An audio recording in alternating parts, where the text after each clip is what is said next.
یا مولا کریم، جو ہم نے کلام پاک درود پاک پڑھا ہے اپنی بارگاہ میں قبول فرما۔ بارگاہ رسالت میں پیش کرتے ہیں قبول فرما۔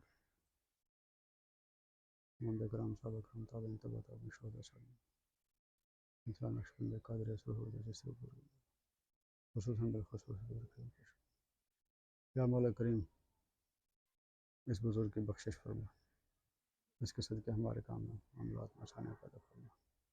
صلی اللہ تعالیٰ علی خیر خلق محمد وعلی آلہ وصحبہ اجمعین برحمتک۔ جی جناب، السلام علیکم ورحمۃ اللہ وبرکاتہ۔ جناب، یہ سید محب علی سرکار ان بزرگوں کا نام ہے۔ یہ عراق سے تشریف لائے تھے، تو آج ہم آپ کو انہی کا دیدار کرانے والے ہیں۔ یہ عراق سے تشریف لائے تبلیغ کے سلسلے میں۔ یہ 4 لوگ تھے، 4 دوست تھے جو پیدل تبلیغ کرتے کرتے یہاں پہنچے، اور باقی جو 3 ہیں وہ مختلف قبرستان میں ان کی جو ہے مرکز مبارک ہے۔ جو یہ حضرات ہیں، ان کا اللہ پاک نے یہاں مقام بنایا تو یہ یہاں تشریف فرما ہے۔ یہ قبرستان ہے جہاں موجود ہیں، اس کا ویو بھی کرائیں گے۔ ماشاءاللہ یہاں کے جو خادم ہیں انہوں نے بہت محنت کی ہوئی ہے الحمدللہ۔ یہ آپ کو کیمرہ مین ویو چیک کرائیں گے، انتہائی زبردست خوبصورت منظر ہے، پھول ہیں اور کلیاں ہیں، زبردست ماحول بنایا ہوا ہے۔ تو یہ وہ مقام ہے جناب جو آج اگر ان کو نصیب ہوا ہے تو کل انشاءاللہ ہمارے نصیب میں ہوگا۔ اللہ پاک بلکہ ہمارے نصیب میں کرے یہ مقام، کیونکہ آج نہیں تو کل ہم نے بھی یہیں آنا ہے۔ یہ وہ جگہ ہے جہاں سے کسی کو بھی کوئی رعایت نہیں مل سکتی، یہاں ہر حال آنا ہی آنا ہے۔ اچھا، یہاں پہ مجھے تھوڑا سا جو ہے وہ کچھ لوگوں کے سوالات آئے کہ جناب آپ ہمیں جواب دیں۔ وہ یہ تھا کہ ایک دوست نے پوچھا کہ جی عورتوں کا قبرستان میں جانا کیسا ہے؟ تو میں نے ان کو یہ عرض کیا کہ جو علماء کرام ہیں، مفتیان اعظام ہیں، انہوں نے ان سوالوں کے جوابات کے لیے کافی جو ہے وہ محنت کی ہوئی ہے۔ وہ وقتاً فوقتاً جو ہے اس پہ بحث کرتے ہیں اور بتاتے رہتے ہیں کہ کیا کرنا چاہیے، لیکن میرا اپنا ایک ٹوٹکہ ہے ذاتی طور پہ۔ وہ یہ ہے کہ جناب جس عورت کو ہم بازار جانے سے نہیں روک سکتے تو اس کو بازار جانے سے ہم کیوں روکیں؟ بازار میں تو ٹوٹل فحاشی ہے، بدفعلی ہے، غلط کام ہے، عریانی ہے، سب کچھ ہے۔ تو اگر وہ یہاں مزار پہ آئے گی اور کچھ بھی نہ کرے، کم از کم اللہ کا نام لے گی، فاتحہ درود پڑھے گی، قل هو اللہ احد اور درود پاک پڑھے گی، اور جو کچھ بھی اس کے من میں آئے گا تو پڑھ کے کم از کم ثواب تو حاصل کرے گی۔ فرض کریں وہ کچھ بھی نہیں پڑھتی، کم از کم یہ جو مقام ہے یہ عبرت کا مقام ہے۔ یہاں آنے سے اس کو عبرت تو یقیناً نصیب ہوگی کہ ہم نے بھی یہاں آنا ہے۔ بازاروں میں تو ایسی چیز نہیں ہو سکتی، تو جس عورت کو ہم بازار جانے سے نہیں روک سکتے تو ہم اس مقدس جگہ پہ آنے سے ہم اس کو کیوں روکیں؟ یہ ایک ٹوٹکہ ہے۔ دوسری بات یہ ہے، اکثر لوگ کہتے ہیں جی نہ جائے کریں مزارات پہ، یہاں پہ جو ہے وہ غلط کام ہو رہے ہیں، یہاں پہ شرکیہ کام ہو رہے ہیں، بدعت ہو رہی ہے وغیرہ وغیرہ، ان کے اپنے سوالات ہیں۔ بات یہ ہے، ایک چھوٹا سا میرا ان سے سوال ہے۔ یہ بزرگ ہیں، ان کو 100 سال ہوا ہے، 200 سال ہوئے، 500 سال ہوئے، واللہ علم ان کی تاریخ پیدائش کب کی ہے اور تاریخ وفات کب کی ہے ہم نہیں جانتے۔ آپ یہ بتائیں، اگر میں آ کے یہاں کوئی غیر شرعی کام کرتا ہوں، غیر شرعی رسومات کرتا ہوں، تو کیا میرے کرنے میں ان کا کوئی قصور ہے؟ وہ تو میں کر رہا ہوں، ان چیزوں کا مرتکب تو میں ہو رہا ہوں۔ تو ان بزرگوں کا یا ان بزرگوں کو برا بھلا کہنے کا کیا مطلب ہو سکتا ہے؟ تو یہ اللہ پاک کے ولی ہیں، یہ تو اپنا کام کر کے، اپنے معاملات کر کے اس دنیا سے چلے گئے۔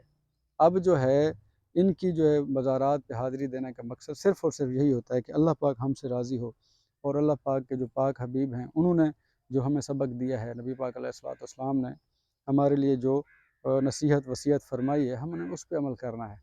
اور یہ اس جگہ پہ میں آپ کو اس لیے لے کے آتا ہوں، ورنہ ویڈیوز تو ہر جگہ پہ جہاں پہ کھڑے ہو کے بنائی جائے بن سکتی ہے، لیکن یہاں پہ لانے کا خاص الخاص مقصد یہ ہوتا ہے کہ اگر میں بھی آ رہا ہوں تو آپ بھی میرے ساتھ ویو کریں گے، کم از کم اور بھی کچھ نہیں تو آپ کو آنے والا کل جو ہے وہ یاد آئے گا کہ جی یہ وہ جگہ ہے جہاں پہ ہم نے بھی آنا ہے، ہمارے پیارے آئے ہوئے ہیں، تو ہم نے بھی ایک نہ ایک دن اس جہان فانی کو چھوڑ کے یہیں پہ آنا ہے۔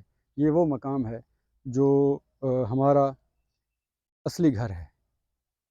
یقیناً یہ جو احباب ہیں، یہ جو ہمارے پیارے ہیں، یہ ہمارے پیارے ہیں، اور جو اللہ والے ہیں وہ اللہ کے پیارے ہیں۔ یقیناً یہ بھی اللہ کے پیارے ہی ہیں، لیکن وہ جو اللہ کے ولی ہیں، اللہ کے پیارے ہیں، انہوں نے اپنی زندگی اللہ کے دین کے لیے وقف کی ہے، اور اللہ پاک کا وعدہ ہے کہ جو بندہ، جو شخص اللہ پاک کے دین کے لیے خدمت کرتا ہے، دین کی سربلندی کے لیے اپنا حصہ جو ہے وہ حصہ ڈالتا ہے، تو اللہ پاک اس کی جو ہے وہ محنت کو رائے گاہ نہیں جانے دیتا، بلکہ اللہ پاک اس کو یقیناً نوازشات سے مکرم فرماتا ہے۔ تو یہ وہ ہستیاں ہیں جو یہاں سے چلی گئی ہیں، اور ان کی وجہ سے، ان کی بدولت جو ہے اللہ پاک ہماری بخشش فرمائے گا یقینی طور پہ، کیونکہ یہ دنیا میں رہ کے انہوں نے ہمارے لیے محنت کی ہے، ہمیں نصیحت اور ہمارے لیے اچھے واعظ جو ہے وہ ہمارے لیے چھوڑے ہیں۔ تو جب وہ اس جہاں سے گئے ہیں تو یقیناً انشاءاللہ یہ ہمارے لیے بھی دعائیں کریں گے، کر رہے ہوں گے۔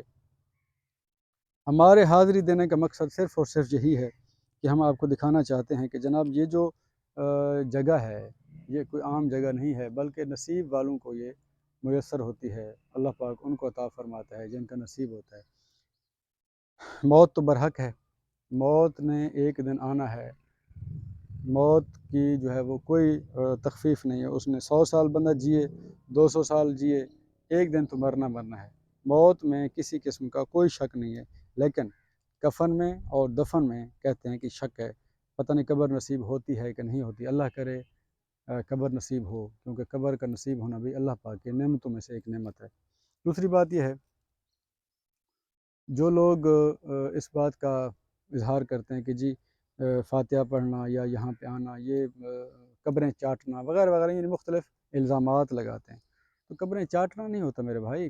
ہم قبور پہ آتے ہیں، یہاں پہ حاضری دیتے ہیں، ہم یہاں پہ فاتح درود پڑھتے ہیں، سب سے پہلے ہم اس صاحب مزار کی اور صاحب قبر کی جو ہے وہ بخشش طلب کرتے ہیں اللہ پاک سے کہ یا اللہ ان کی مغفرت فرما، جو ہم نے پڑھا ہے اس کے صدقے، کلام پاک کے صدقے، درود پاک کے صدقے ان کی بخشش فرما، اور ان کے صدقے ہماری بخشش فرما، ہمارے دنیاوی اور دینی معاملات میں آسانیاں پیدا فرما۔ تو یہ تو ہم اللہ پاک سے مانگ رہے ہیں، لیکن جو لوگ یہ کہتے ہیں کہ جی یہ ان سے مانگ رہے ہیں یا ان بزرگوں سے مانگ رہے ہیں، یہ ان کی کج علمی ہے، ان کی کم علمی ہے، ان کو اس بات کا اندازہ ہی نہیں ہو سکتا۔ ہم تو اللہ پاک سے مانگتے ہیں، اور مانگنا بھی اللہ پاک سے چاہیے جو کسی کا محتاج نہیں ہے۔ انسان تو محتاج ہے، اگر ہم انسان سے مانگیں گے تو انسان بھی تو اللہ پاک سے مانگ رہا ہے، تو اس سے بہتر ہے کہ انسان ڈائریکٹ جو ہے وہ اللہ پاک سے مانگ لے۔ تو ہم اللہ پاک سے مانگتے ہیں، اللہ پاک جو ہے وہ کرم بخشی فرماتا ہے اور اپنے حبیب کے صدقے عطا فرما دیتا ہے۔ اور خاص طور پہ ایک اور بات آپ کو بتاتے چلیں کہ جو لوگ قبرستان میں حاضری دینے سے روکتے ہیں، ان سے بھی ایک چھوٹا سا سوال ہے۔ اگر ان سے پوچھا جائے جی آپ اس طرح کیوں کرتے ہیں کہ لوگ جو قبروں میں قبرستان جاتے ہیں یا مزارات پہ جاتے ہیں، آپ ان کو کیوں روکتے ہیں، تو ان کا ایک سوال ہے جی یہ قبروں کی جو ہے وہ قبروں کو بوسہ نہیں دیتے، بلکہ قبروں کو سجدہ کرتے ہیں۔ یہ غلط بات ہے، سجدہ کوئی نہیں کرتا ہے، سجدہ صرف اللہ پاک کی ذات کو کیا جاتا ہے، اور کسی بھی چیز کو، کسی بھی ہستی کو سجدہ کرنا حرام ہے، یہ ہمارا ایمان ہے۔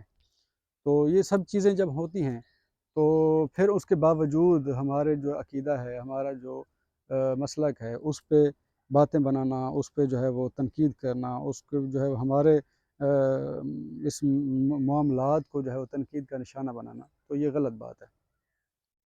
میں نے آپ کو پہلی ویڈیو میں یہی بتایا تھا، ہمارے جو چینل ہے اس کا مقصد صرف اور صرف یہی ہے کہ ہم جو یہاں پہ آتے ہیں، اور ایک تو ہماری حاضری ہو جاتی ہے الحمدللہ، یہ بزرگوں کی مہربانی ہے۔ دوسری بات یہ ہے، ہم یہ باور کرانا چاہتے ہیں، کلیئر کرنا چاہتے ہیں کہ جناب کیا جو کچھ ہو رہا ہے، میں جانتا ہوں، میں مانتا ہوں اس چیز کو کہ یقیناً جو کچھ مزارات ایسی ہیں جہاں پہ غیر اخلاقی کام ہو رہے ہیں، مثال کے طور پر ڈھول پیٹے جاتے ہیں، لوگ جو ہے وہ ناچتے ہیں، گاتے ہیں وغیرہ وغیرہ، یا غیر شرعی کام ہو رہے ہیں، عورتوں کا اختلاط ہوتا ہے، عورتیں جو ہے وہاں پہ کسی قسم کا کوئی پردہ نہیں ہوتا، ان کا کسی قسم کی کوئی جو ہے وہ رکاوٹ نہیں ہوتی وغیرہ وغیرہ، یہ ایسی مختلف چیزیں ہیں جو اسلام میں جائز نہیں ہیں۔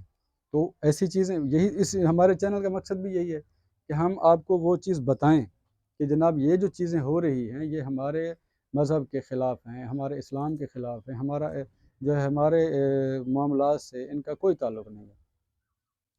آپ کسی ایک دربار پہ جہاں پہ غیر شرعی کام یا شرکیہ کام یا بدعت والا کام ہو رہا ہے، آپ اس کو دیکھتے ہیں، آپ اسی کو دیکھ کے یہ قیاس آرائی کرتے ہیں کہ جو بھی مزار ہے، جہاں بھی مزار ہے، اس پہ یہ غیر شرعی کام ہو رہے ہیں، تو یہ غلط بات ہے۔